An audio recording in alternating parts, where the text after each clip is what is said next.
Écoute mon histoire, je vais chanter, dit Claire. La phrase a l'air simple, jetée comme on tend une main, et pourtant elle tombe sur la nuit comme une pierre. Autour d'elle, les néons d'un petit club de quartier dessinent des carrés de lumière sur le trottoir mouillé. L'air sent la pluie et l'huile, les frites qu'on sert à l'entrée pour distraire la foule. Claire serre son bébé contre elle. Anthony dort, la petite tête enfouie dans la veste trop grande, le souffle court mais régulier. Sa mâchoire tremble plus d'effort que de froid. Son sac, un vieux sac à main fendu par endroits, contient un morceau de pain sec et, replié comme une promesse rouge, un bracelet d'hôpital taché d'encre, la preuve silencieuse de la naissance et, quelque part, du vol qui a suivi. Un homme pousse la porte du club, coiffé comme un homme qui n'a jamais connu l'hiver, sauf par la vitrine d'un magasin. Les gens le repèrent avant qu'il ne prononce un mot. Il y a une lueur dans ses yeux qui n'appartient pas à cette rue. Daniel. Son nom se répand, discret, comme si quelqu'un avait tiré un fil et toute une pelote de murmures avait suivi. Il descend la marche pour venir la voir. Il ne parle pas immédiatement. Il s'accroupit. L'espace entre eux rétrécit. Il ne baisse pas les yeux vers Anthony, parce qu'il sait déjà que la nuit ne veut pas seulement un enfant. Il voit clair. « Tu veux chanter ?» demande-t-il doucement, sans jugement, comme on lance une bouée à une personne qui rame depuis trop longtemps.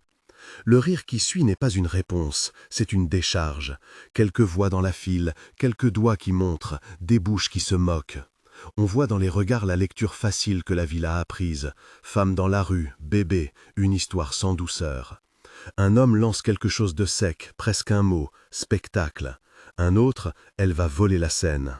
Les rires sont courts, faciles, et la rue reprend son souffle. La production, derrière la fenêtre, n'aime pas les imprévus. Carla, la chanteuse star qui attend son tour, aperçoit Claire.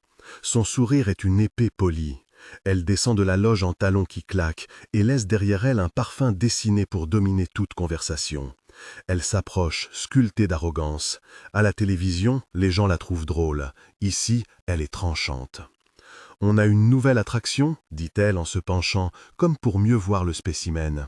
Elle parle fort pour que le micro de la rue capte. Elle va nous chanter quoi? Ses malheurs?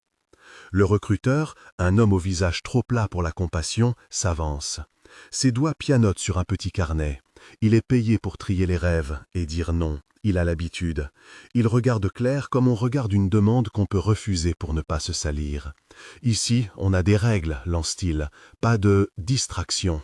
Si elle veut auditionner, elle doit respecter la file. Daniel lève la main, mais sa voix tranche plus qu'un geste.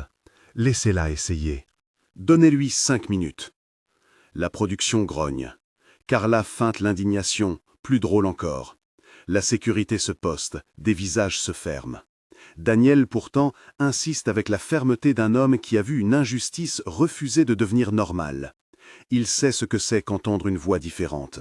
Il a entendu tant de voix qu'il a fini par les reconnaître avant même qu'elle n'ouvre la bouche. « Si elle chante quelque chose d'important, dit-il, vous me trouverez responsable. Et vous savez que je n'aime pas qu'on joue avec mon spectacle. » Il parle ainsi parce qu'il tient quelque chose d'inestimable, la possibilité de faire bouger un regard. Il sait qu'une note peut changer une posture. Le recruteur se gratte le menton. Carla sourit et se réinstalle, feignant le mépris, mais regardant quand même. Elle est curieuse. La cruauté porte parfois en elle la fascination pour ce qui pourrait la faire paraître différente. Claire a l'habitude d'entendre « non ». Ce mot l'a suivi comme une ombre pendant des années. Non quand elle voulait chanter à la maison, non quand elle a réclamé un rendez-vous chez le médecin, non quand elle a demandé de l'aide. Elle se souvient des pièces fermées, des regards qui s'éloignaient quand Marcel était présent et des portes qui claquaient. Elle connaît aussi le son d'un ribambelle de refus, alors elle invente le sien, un oui, contenu, fragile comme un verre qu'on porte sur la paume. « D'accord, murmure-t-elle finalement, juste 5 minutes, pour un plat, pour Anthony. » On la laisse entrer à contre-cœur. La caméra du club la suit comme on suit une histoire qui pourrait devenir spectacle. Les gens punaisent des jugements sur leurs sourires, tout cela sans la mécanique d'une télévision qui aligne les misères avec l'ennui du prime time. Avant de passer par la loge, Claire observe une dernière fois la rue. Une vieille femme lui tend une pièce. Anthony remue. Dans la poche de sa veste, le papier froissé brille presque. C'est un morceau de son passé qu'elle n'ose oublier. Restez jusqu'à la fin pour entendre sa chanson et découvrir pourquoi tout le monde va changer d'avis. La loge sent le shampoing et le parfum des artistes. C'est une boîte où les masques respirent avant de s'afficher. Les murs sont couverts de miroirs qui multiplient les visages, les succès et les petites vanités. Claire s'installe sur une chaise vacillante pendant que la costumière, Sophie, une femme au regard doux et à la main sûre, passe une brosse dans ses cheveux emmêlés. Sophie n'a pas l'air d'une étoile, mais elle dégage une chaleur qui ne se calcule pas. Elle a l'habitude d'effacer les traces de fatigue d'autres vies pour faire briller celles qui montent sur scène. Sophie n'interroge pas. Elle sait qu'en poser une question est une blessure. Elle travaille rapidement, glisse une couverture sur les genoux d'Anthony et lui donne un petit biberon d'eau tiède avec des gestes qui ont l'habitude de réconforter. Le biberon n'est pas un luxe ici, c'est une pose de normalité. Ce geste simple devient une architecture de bientraitance. Dans la loge, la main de Sophie qui s'assure que le bébé tète, c'est un socle. « Tu veux qu'on camoufle un peu tes cernes ?» demande Sophie, presque en riant. Pas parce que ce qui t'arrive est drôle, mais parce qu'il faut que le public voie une image qui ne fasse pas fuir leur téléphone. Claire ferme les yeux quand la crème sèche sur ses pommettes. Elle est fatiguée jusque dans la voix, mais ses lèvres reprennent peu à peu une forme qu'elle n'avait pas sentie depuis des années, celle d'une femme qui peut décider d'occuper un espace. « Merci, dit-elle, pour lui. »« Pour qui ?» répond Sophie sans regarder le miroir. « Pour l'enfant ou pour ta voix ? Les deux, j'imagine. Les deux méritent quelqu'un qui se bat pour eux. » Sophie arrange une mèche de cheveux qui colle au front de Claire et retourne la veste sur ses épaules. Elle remarque, sur la doublure, un coin caché d'un papier. Son doigt effleure la ligne de l'hôpital, un tampon bleu presque effacé. « C'est quoi ?» souffle-t-elle. Claire serre le papier contre sa paume, comme si la chaleur pouvait la rendre lisible. « C'est une feuille de sortie. Ils ont dit que j'étais inapte et que Anthony irait mieux ailleurs. Ils ont signé. Je l'ai gardé, au cas où. » Sophie ne demande pas quel ailleurs. Ce n'était pas son rôle d'avoir l'air surprise. Elle sait ce qu'indique le silence, beaucoup plus que la parole. Elle hoche la tête, puis elle murmure quelque chose qui sonne comme une bénédiction laïque. « Alors garde-la, dit-elle, et ne la laisse pas tomber. » Daniel vient s'asseoir près d'elle. Il n'est pas venu seul pour faire un numéro. Son regard s'attarde sur Claire, mais il ne veut pas la faire sentir comme un trophée. Pour lui, ce n'est pas une histoire à raconter, c'est une personne à écouter. « Tu sais chanter ?» lui demande-t-il sans la moindre mise en scène. Claire hoche la tête. Sa bouche devient une armoire de souvenirs. Des chansons qu'elle chantait quand Marcel la laissait faire, des mélodies qu'elle murmurait à Anthony alors qu'il dormait, des airs que la pluie et le pain et la peur avaient effacés. Mais la voix, elle, est restée quelque part, résistante. « J'ai chanté autrefois, dit-elle, mais il m'a dit d'arrêter. Il a dit que ma voix attirerait des choses qu'on ne pouvait pas gérer. Il disait ça pour contrôler l'air autour de moi. » Daniel ferme les yeux un instant, comme si sa mémoire cherchait la façon de mettre un accord sur ses mots. Il sait l'odeur du contrôle. Il en a senti les contours dans des carrières où la liberté se négociait au prix d'un silence. « On va te donner 15 minutes, dit-il. Pas pour la télé, mais pour que tu retrouves toi-même sur scène. Et si ce n'est pas au niveau technique, ce n'est pas grave. Si c'est vrai, alors il y aura des oreilles. » Carla écoute, et quelque chose se froisse dans son sourire. Elle commence à se moquer doucement, mais la moquerie fait place à une curiosité plus noire. Le public aime une bonne histoire, et elle sent une possibilité de drame qui pourrait la rendre encore plus grande. Elle s'approche et dit, à Claire, d'une voix qui veut être mielleuse, mais sonne comme une mise en garde. « Tu as intérêt à tenir ta langue. Ici, on manipule l'émotion selon un horaire. » Ces mots sont comme une sonnette d'alarme pour Claire, qui sent l'étau de la représentation, mais aussi la main tendue de Daniel. Il y a des règles sur les plateaux. Parfois elles protègent, parfois elles écrasent. Claire ne sait pas encore si on la protège ou si on la met en vitrine. Un bénévole de production pose une condition. Elle doit remplir un formulaire d'autorisation, fournir une pièce d'identité ou céder à un interrogatoire. Son instinct lui dit que ces papiers ont déjà servi contre elle. Elle refuse de donner plus qu'elle n'a. Daniel prend un air de personne qui prend des décisions.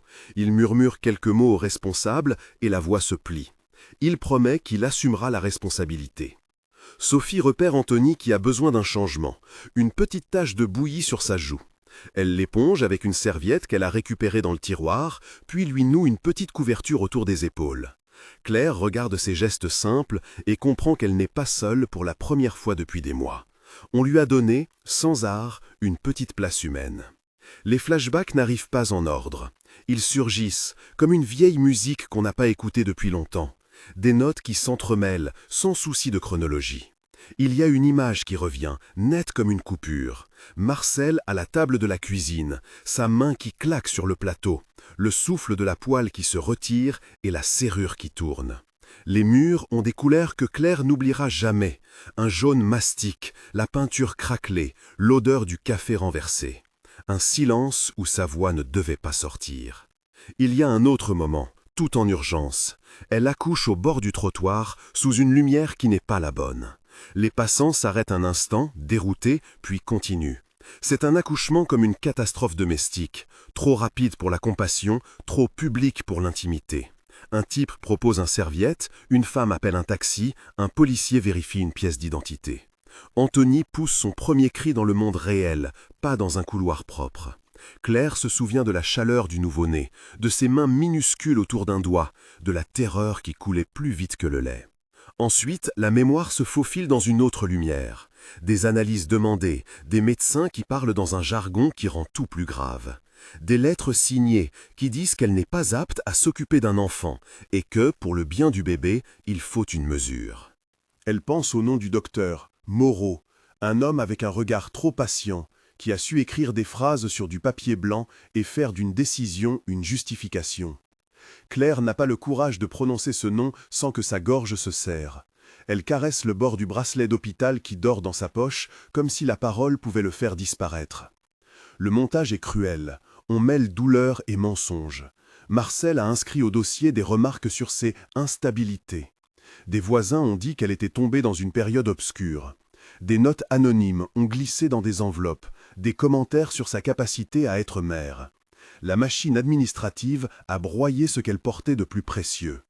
Les preuves n'étaient pas toutes grandes. Parfois une signature suffit, parfois un tampon. Claire a eu le choix douloureux entre recourir à une justice lente et retourner dans l'ombre. « Ils ont dit que j'étais malade, qu'ils m'enfermaient pour mon bien », murmurait-elle à Sophie la première nuit. C'était plus facile pour eux, plus propre. Sophie tremble sans le montrer, non pas par colère, mais par une sorte d'indignation domestique. Elle a vu tant de vie contenue dans des sacs poubelles que la rage chez elle devient pratique. Elle ne promet pas la lune, elle promet de cacher les petits papiers précieux et de garder Anthony au chaud quand il faudra. Son aide est concrète, simple, une main tendue dans la boue. Daniel, quant à lui, a un autre rôle. Il a offert sa voix pour qu'elle ne soit pas étouffée, pas comme un geste publicitaire, mais parce qu'il a reconnu dans son regard quelque chose qu'il respecte. Il a connu la peur de ses propres débuts, les gens qui lui ont dit de rester dans un cadre, qui l'ont menacé s'il osait trop. Il sait que la scène peut être un instrument de vérité, mais il sait aussi que la scène peut être un piège. « Tu as quelque chose sur toi que tu veux garder secret ?» lui demande-t-il, sans vouloir fouiller, juste pour savoir si elle est prête à dévoiler. Claire presse le bracelet de l'hôpital contre sa paume. Elle pense à la façon dont un morceau de papier peut devenir arme ou preuve. Elle n'est pas certaine de vouloir ouvrir la boîte, parce que montrer ce qu'on a gardé, c'est exposer des plaies. Mais garder la vérité pour soi a un poids plus dur encore. « J'ai ce bracelet, dit-elle, et une photo peut-être, rien de plus. » La photo, quand elle l'en sort, est froissée. On distingue à peine le visage d'Anthony, mais on discerne Marcel tenant l'enfant dans un geste qui se veut paternel. La date, au dos, est d'1 mois après la naissance. Claire avale sa salive. Elle n'a jamais compris comment il a pu se trouver là, tenant l'enfant après l'avoir arraché. Peut-être un arrangement, peut-être une usurpation. Ce qui est sûr, c'est qu'elle l'a gardé comme on garde une brûlure, pour se souvenir du froid d'un contact qui ne réchauffait pas. La loge devient un petit sanctuaire improvisé. Les lumières sont réglées pour faire beau, pas pour dire la vérité. Daniel prépare une entrée pour Claire. Il écrira une petite note pour la production. Il assurera devant les caméras que c'est son choix, que c'est une performance. Il sait qu'une parole publique peut parfois remettre en route ce que l'intime a calfeutré. Mais il sait aussi qu'il ne peut promettre d'aligner les rivets du monde. Carla rôde encore. Elle murmure des choses, des petites piques qui font mal parce qu'elles sont publiques. Elle dit qu'une femme qui a vécu comme Claire devrait rester dans l'ombre. Elle prétend, sans le dire, que la pitié est une monnaie qu'elle ne veut pas gaspiller. Dans un coin, le recruteur griffonne des conditions. On exige des autorisations, une signature. On veut une garantie que l'émotion ne devienne pas une plainte judiciaire. On veut des certificats, des formulaires. La paperasserie, toujours la paperasserie. Elle met les vies en boîte. Sophie, avec une fermeté qu'on lui connaît peu, prend le carnet, efface un mot et réécrit. Elle ne va pas risquer la place de Claire pour une ligne administrative. Si la signature manque, elle en trouvera une. Ce n'est pas du vol, pense-t-elle, c'est du sauvetage. Ne vois pas ces papiers comme des barreaux, dit-elle à Claire. Voir et déjà résister. Claire sourit, pour la première fois depuis longtemps, un sourire qui tient plus d'un battement d'ailes que d'une assurance. Elle regarde Anthony. Il ouvre les yeux, comme s'il sentait le changement d'air. Sophie lui passe le biberon, Daniel lui tapote l'épaule, et il y a un instant où la loge ressemble à une famille trouvée. Pourtant, le doute reste. Elle sait que monter sur une scène ne garantit rien. Les yeux du public peuvent être tendres ou voraces. Les réseaux ont des souvenirs maladroits. Ils tranchent, jugent, puis oublient. Mais un filet de lumière sur une voix peut déclencher un mouvement en chaîne. Daniel l'a observé plus d'une fois. Une chanson devient une histoire devient une révolte. Il sent que la carcasse de la vérité attend une étincelle. Sophie rajuste le micro sur le col de Claire. Un micro sans prétention, mais qui portera sa voix au-delà des corps présents. Claire serre la main sur le papier froissé. Son souffle se cale. Elle répète pour elle, à voix basse, quelques mots qui seront peut-être sa ligne de vie. « Écoute mon histoire ». Les coulisses sont un mélange de rires nerveux et de techniciens qui courent.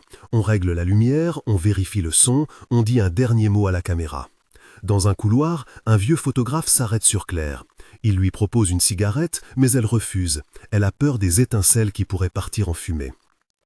Un technicien, un jeune homme au visage timide, laisse échapper une information.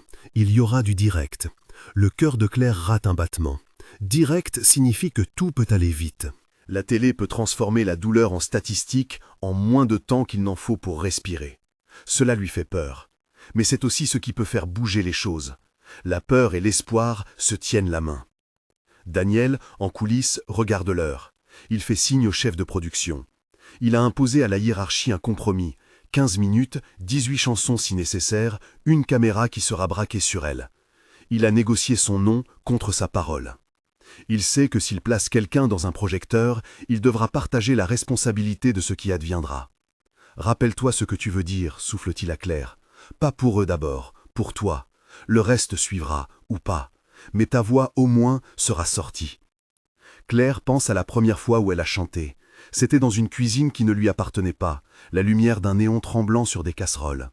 Elle se souvient de la phrase que Marcel a prononcée ensuite, comme un verdict. « Chante si tu veux, mais pas trop fort. » Elle se rappelle encore du bruit de sa main qui couvrait sa bouche, pas pour l'empêcher de chanter, mais pour l'empêcher d'appeler à l'aide.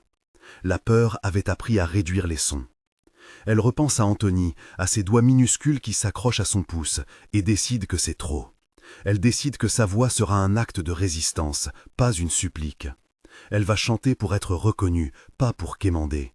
Son regard croise celui de Daniel, qui lui sourit d'une manière qui lui dit « Je crois en toi, même si je ne peux pas promettre l'issue. » Ils la conduisent vers la coulisse. Les rideaux sont lourds, presque moelleux, et sentent la poussière des représentations passées. Elle sent le tissu sur ses doigts, une caresse étrange après la rugosité de la rue. Les applaudissements du public lointain résonnent comme une mer. La salle est déjà en place, on rit, on fume, on attend. Les projecteurs chauffent. Avant de sortir, Sophie dépose une main sur son épaule. Elle lui donne un petit paquet, un mouchoir, une pastille pour la gorge, une mèche de cheveux recouverte d'un chouchou. Ces objets sont ridicules face à la complexité de ce qu'elle porte, mais ils sont des ancres. Sophie parle bas, comme pour ne pas réveiller une bête. Si tu as peur, chante la vérité qui te protège. Les autres suivront, ou pas. Mais si ta voix est vraie, elle aura un sens. Claire prend une profonde inspiration. Elle sent le bracelet dans sa poche, une chaleur sourde qui lui rappelle la nuit, le bruit des pas, l'injustice. Elle se dit qu'elle ne dévoilera pas tout sur le moment, qu'il faudra choisir une phrase, une image, un geste pour toucher le cœur. Elle sait qu'une révélation publique peut brûler et guérir en même temps. Elle imagine les visages dans la salle, certains rieurs, certains prêts à pleurer, certains indifférents. Mais elle imagine aussi des oreilles qui n'ont pas d'autre endroit où aller. Le recruteur fait un dernier signe. Il lui montre le micro. Un pouce levé, un accord tacite qui signifie que l'horloge a commencé. Daniel lui serre la main, pas fort, un geste d'encouragement. Claire pose ses doigts sur la toile du rideau. La paume entr'ouvre une possibilité. Elle n'a pas encore prononcé son secret. Le bracelet est au chaud, comme une bombe au ralenti. La musique commence à jouer en fond, un accord léger. Sur le trottoir, une silhouette s'est approchée pour regarder par la fenêtre. Une vieille femme enroule son châle, une petite fille tient la main d'un père qui ne comprend pas tout, mais sent l'importance du moment. Dans la loge, un silence comme on n'en connaît que rarement, celui qui tient lieu de respiration collective. Claire suppose qu'une chanson peut être une lettre ouverte ou un coup de téléphone lancé dans la nuit. Elle ne sait pas encore si elle va demander justice, expliquer, dénoncer ou simplement chanter pour Anthony. Mais elle presse que dans la voix qu'elle va offrir, il y aura une phrase qui fera basculer les regards. La régie appelle. Les lumières se concentrent sur l'entrée du couloir. Un projecteur cherche le visage, l'arrondit, le pose comme on pose une pierre sur un marbre. Claire sent la chaleur sur sa peau. Elle pousse doucement le rideau. La salle voit d'abord un profil, une forme qui avance. Les murmures s'arrêtent. Il y a quelque chose dans l'air qui demande de l'attention. Elle avance sans se presser, le bébé contre son cœur. Les yeux de la foule l'examinent, comme s'ils voulaient la décoder en un seul regard. Quelques visages se détachent, des téléphones pointés, un rire nerveux, des silhouettes qui s'endorment dans leur propre indifférence. Le plan sur elle est bref. Pour elle, le monde se contracte à la largeur du micro. Elle sent les doigts de Daniel lui effleurer l'épaule lorsqu'il se retire vers la scène. Sophie fait un petit signe. Le souffle s'arrête, et dans ce silence, il y a la possibilité d'un renversement. Elle ajuste sa prise sur Anthony, range la photo contre sa poitrine et pose sa main, sans penser, sur le papier froissé de l'hôpital. La musique se fait plus légère, presque timide. Son cœur bat dans ses tempes. Elle a une phrase en tête qu'elle a répétée comme une prière la nuit. « Écoute mon histoire, je vais chanter ». Elle le dit une fois pour elle, avant que le souffle la trahisse ou la libère. Les lumières montent et la radio de fond s'efface, laissant place à l'attente concentrée d'une chanson qui n'a pas encore prononcé sa vérité. La musique se retire pour ne laisser que le souffle de la salle.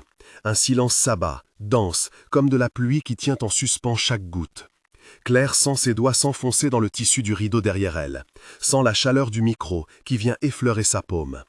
Anthony dort, blotti contre son cœur, et sa respiration minuscule, presque un secret, lui donne une urgence douce.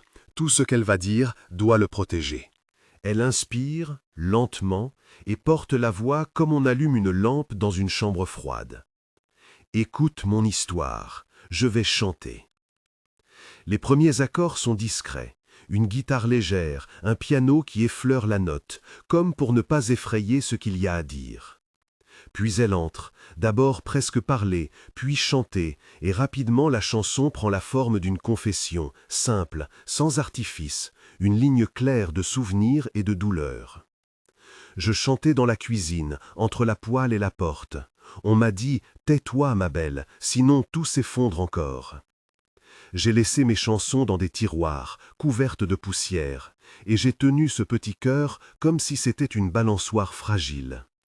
La voix tremble parfois, mais elle ne rompt pas. Chaque phrase est posée comme une pierre, nette. La salle écoute. On dirait qu'on a éteint le monde autour. Même les rires au fond se sont étouffés. Dans la régie, quelqu'un tape une note au clavier, une main plus rapide que le visage qu'elle alerte.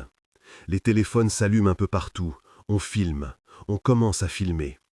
Strophe suivante, plus sombre, plus proche. Ils ont dit que j'étais folle, qu'on ferait mieux pour le petit. Des papiers, des signatures, des mots qu'on plie comme on plie des pages.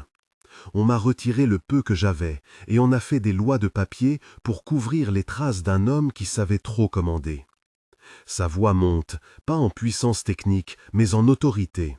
Elle n'implore plus seulement, elle raconte, avec la précision d'une main qui dessine une carte.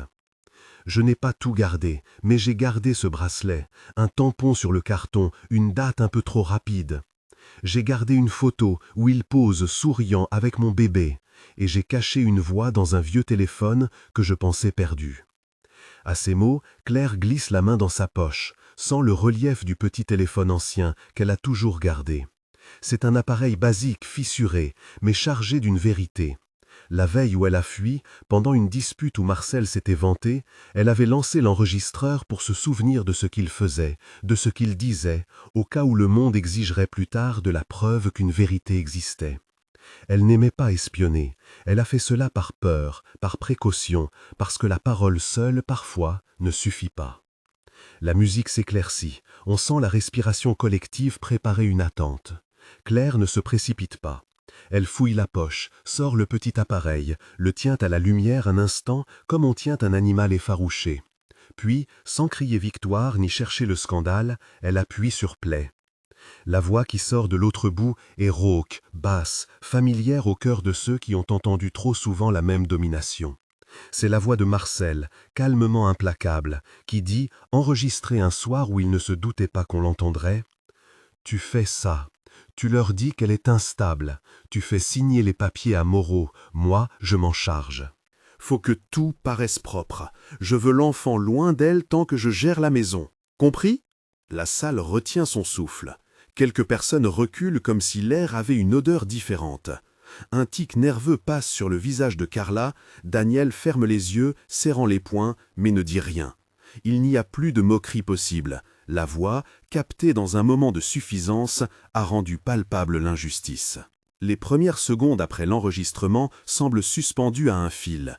Puis, la réaction est lente, en cascade. Un murmure surpris, une main sur la bouche d'un spectateur, quelqu'un qui pleure doucement.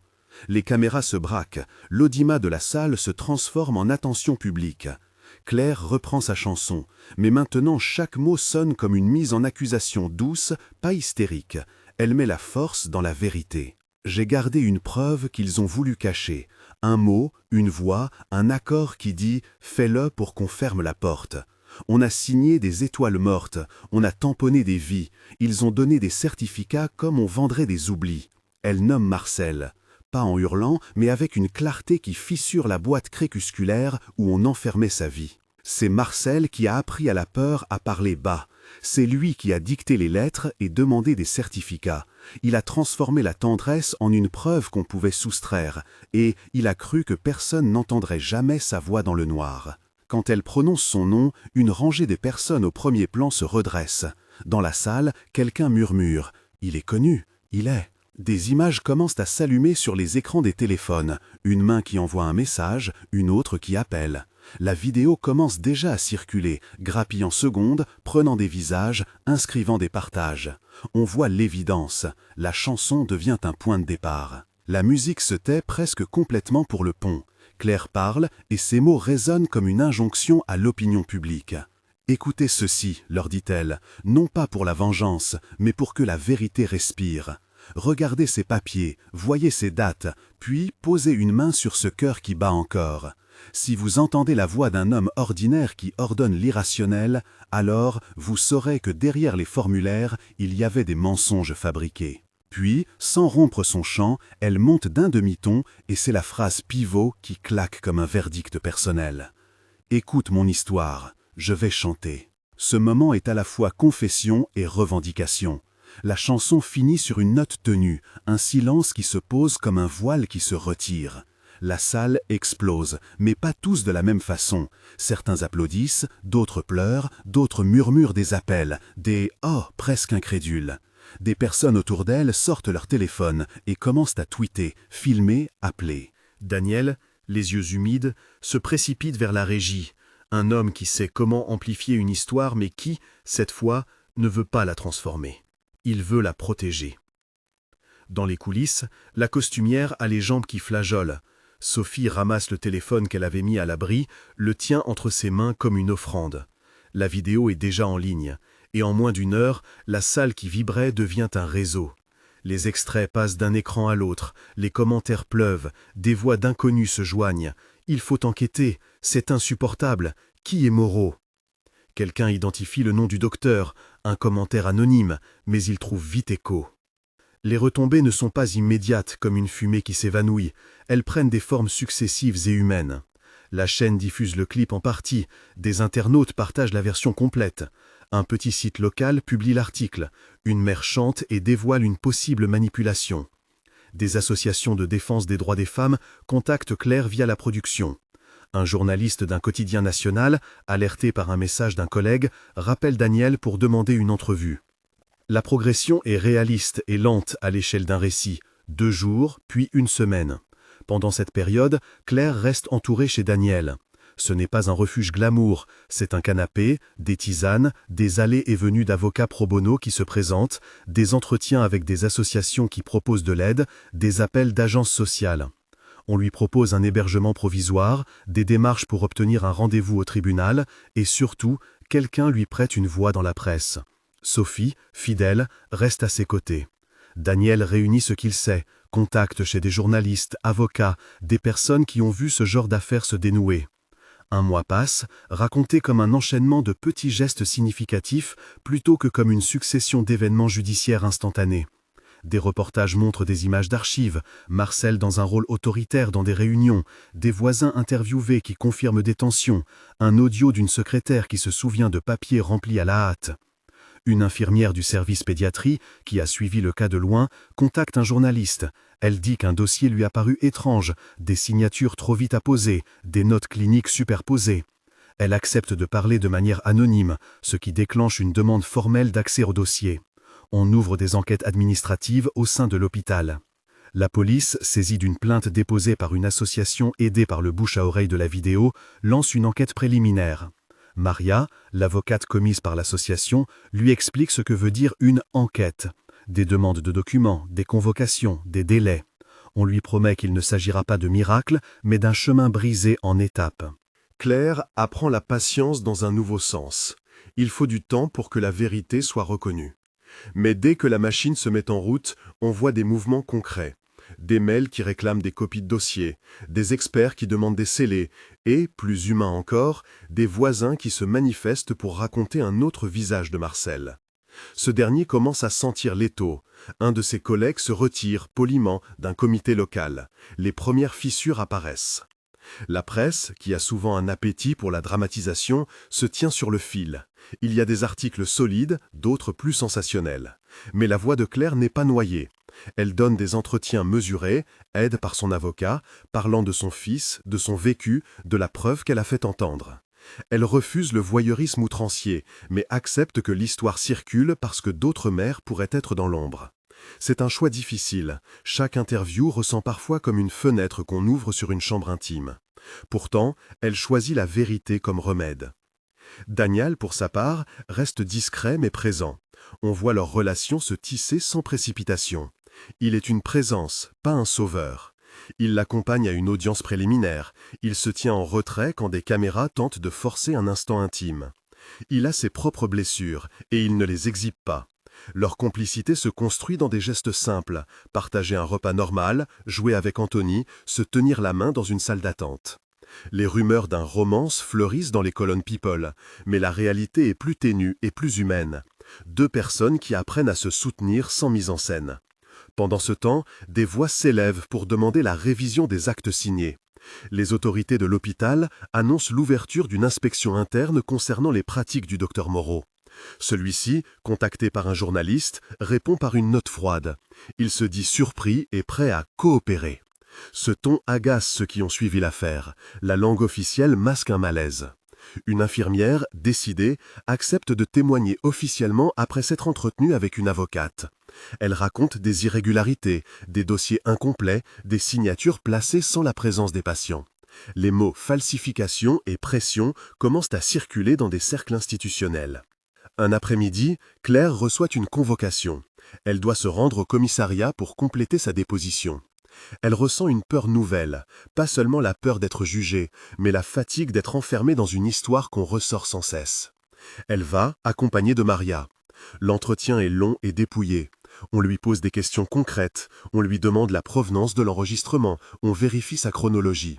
Elle donne des détails, elle montre la photo, le bracelet, le téléphone. Les policiers notent. Ils ajoutent une réquisition pour obtenir les dossiers hospitaliers. Ce n'est pas un coup de théâtre, c'est une série de gestes administratifs qui, mis bout à bout, commencent à peser. La nouvelle découle ensuite comme une pente. Des auditions de témoins, des demandes d'expertise, la suspension du docteur Moreau dans l'attente des résultats. Marcel, lui, est entendu en tant que personne suspectée de pressions exercées sur des agents publics. Le terme n'est pas une condamnation, mais il fait vaciller un pouvoir ancien. Les réseaux sociaux, qui ont lancé l'alerte, réclament l'intransigeance. On voit des manifestations locales, des pancartes « Justice pour Claire », des collectes pour couvrir ses dépenses. Des voisins qui autrefois détournaient le regard apportent maintenant des casseroles de soupe, un gilet pour Anthony, un mot manuscrit « Nous sommes désolés de ne pas avoir vu avant ». Le long chemin se poursuit, des audiences administratives, des rendez-vous, un avocat du service de la protection de l'enfance qui accepte d'examiner le dossier. La procédure de restitution du petit Anthony est engagée, mais avec prudence. L'intérêt supérieur de l'enfant prime et implique des évaluations. Maria explique, avec une franchise qui rassure Claire, il y aura des étapes, expertise psychologique, vérification des conditions de garde, un juge qui devra décider. Et il est possible de récupérer Anthony si les preuves confirment l'irrégularité. Elle évite tout triomphalisme, la vérité ne libère pas tout d'un coup, mais elle ouvre une porte. Pendant ces mois, la musique reste le cœur qui pulse. Claire n'a pas disparu après l'audition, au contraire, elle compose, elle répète, elle travaille sa voix. Les propositions arrivent, des petits concerts, des collectes, une proposition d'enregistrement avec un label indépendant intéressé par sa voix authentique. Daniel l'aide à trier les offres, à comprendre celles qui la servent et celles qui pourraient la mettre en vitrine sans la protéger. Ils font des choix ensemble. Le public s'attache. On lui propose d'enregistrer une chanson pour une collecte destinée aux mères victimes de violences. Elle accepte, parce que chanter est devenu pour elle un instrument concret d'aide. La presse montre à intervalles l'évolution du dossier. On voit aussi des scènes plus ordinaires. Claire et Anthony, dans un parc, les premières fois à la bibliothèque, la peur dans ses gestes qui s'estompent peu à peu. Ce n'est pas un conte de fées. Il y a des rechutes de fatigue, des jours où elle redoute les échos, des nuits où l'absence d'Anthony à ses côtés se fait poignante. Mais la reconstruction se fait aussi dans des sourires, des aides concrètes, des gens qui restent. Un soir, un mois après l'enregistrement viral, la production du club organise une séance spéciale.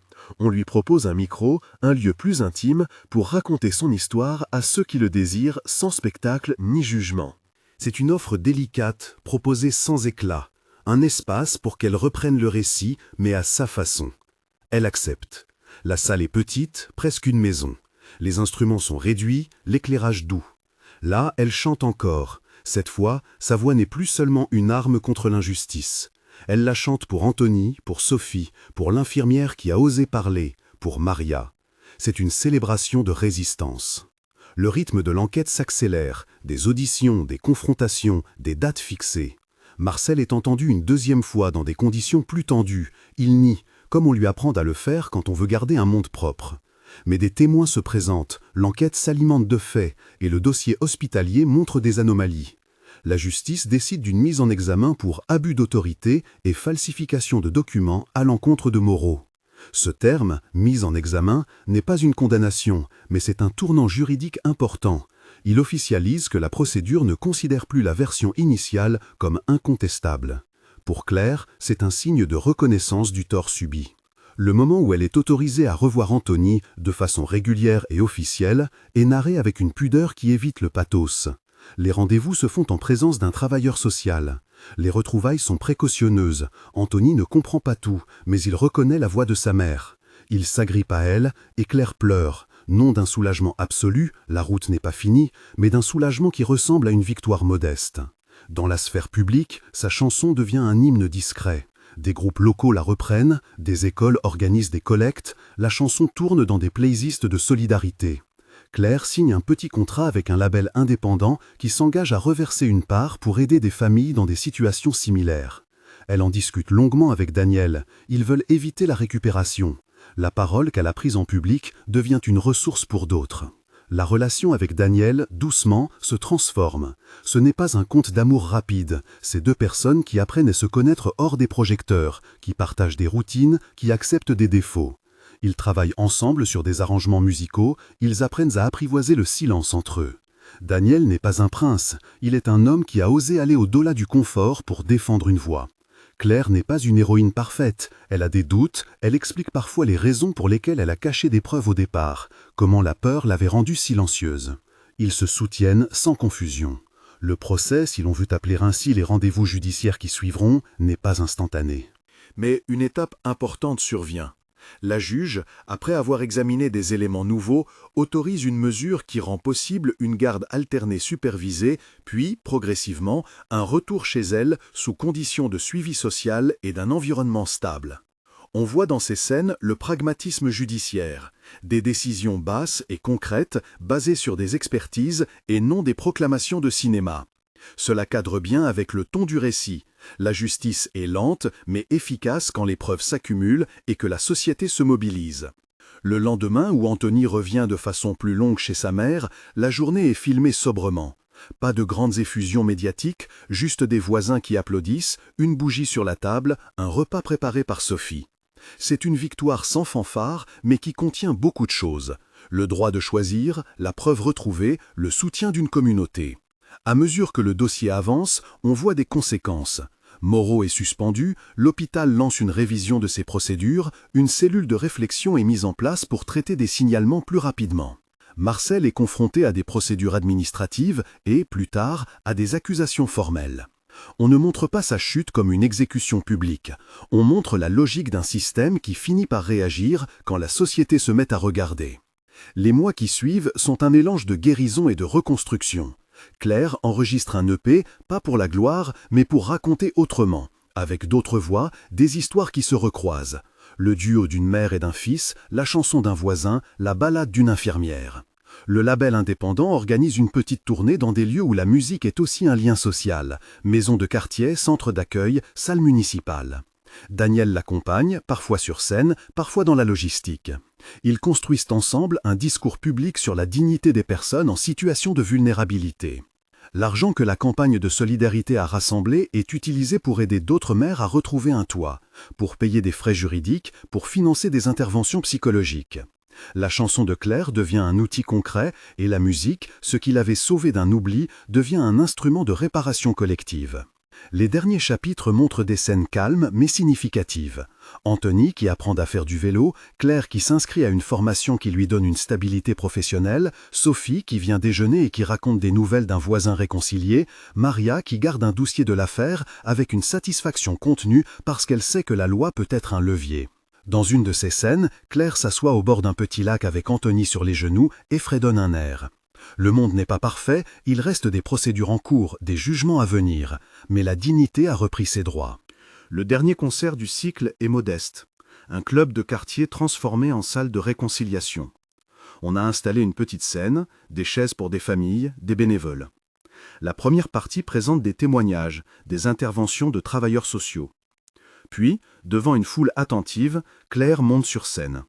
Anthony est assis au premier rang, un petit garçon désormais avec un gilet rouge qui lui va un peu grand. Daniel l'accompagne en coulisses, lui donne un baiser sur la joue, comme pour sceller une promesse de présence.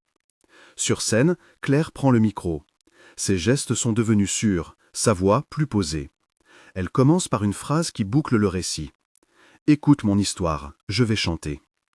La répétition n'est pas une redite, c'est une manière de dire que certaines déclarations ont besoin d'être réitérées jusqu'à ce qu'elles trouvent une place dans l'air. Elle chante la chanson qui avait été le coup de départ, mais cette fois avec d'autres mots ajoutés. Des lignes qui parlent de pardon possible, de vigilance collective et de l'idée que la musique peut être un espace de reconstruction. Dans le dernier couplet, elle regarde le public et ses mots s'adressent à tous. « Chante si tu dois dire ta vérité. Chante pour le petit qui a besoin d'un monde qui l'accueille. Chante pour toi, pour le juge qui hésite, pour l'infirmière qui tremble. Chante, parce que parfois, la voix d'une seule fait basculer la foule. » La salle se lève, pas dans un geste de cinéma, mais par une émotion sincère. Les applaudissements sont longs, habités. On sent que cette ovation contient de la reconnaissance, de la honte collective pour ce qui avait été laissé faire, et surtout, un désir que cela ne se reproduise pas. Des familles se prennent la main, des larmes roulent, et Anthony, qui est encore petit, ne comprend pas tout mais sent la chaleur. Après le concert, dans un coin de la salle, Claire parle avec des jeunes femmes qui lui racontent ce qu'elles ont vécu. Elle écoute, elle prend, elle donne. Un journaliste l'aborde, mais elle refuse les grandes déclarations. Elle sait que le récit doit continuer dans l'action, pas seulement dans les titres. Daniel passe la main dans ses cheveux, rien de spectaculaire, juste de la tendresse. Ils ne se promettent pas le monde, ils se promettent une présence honnête. Quelques mois plus tard, la mise en examen de Marcel évolue. Il est inculpé de pression et de falsification. L'affaire n'est pas terminée. Elle se déploiera dans les mois à venir avec des procédures, des auditions. Mais la vie de Claire, elle, a repris un cours plus humain. Elle habite dans un petit appartement prêté par une ONG partenaire, elle a des horaires pour le travail, elle travaille sur un projet musical et Anthony est scolarisé dans une petite école du quartier. Le récit se referme sur une scène simple et forte. Claire, assise près d'une fenêtre, Anthony sur les genoux, lui chantant une berceuse qu'elle a composée. La caméra s'approche, capte la lumière sur les cheveux du petit, le souffle tranquille. Elle finit la chanson et murmure, pour le petit, pour elle, pour ceux qui ont écouté. Écoute mon histoire, je vais chanter. C'est une promesse. La chanson n'est pas seulement un acte artistique, c'est un acte de mémoire et de vigilance. Claire n'a pas inventé sa rédemption. Elle l'a construite avec des aides, des preuves, des jours patientés. La justice a commencé à faire son travail, mais la réparation la plus profonde se joue dans la capacité d'une communauté à ne plus détourner le regard. Si mon histoire vous a touché, partagez-la. Si vous êtes arrivé jusqu'ici, écrivez en commentaire ce qui vous a le plus frappé. Peut-être que la voix d'une seule personne peut encore une fois changer une histoire pour le mieux.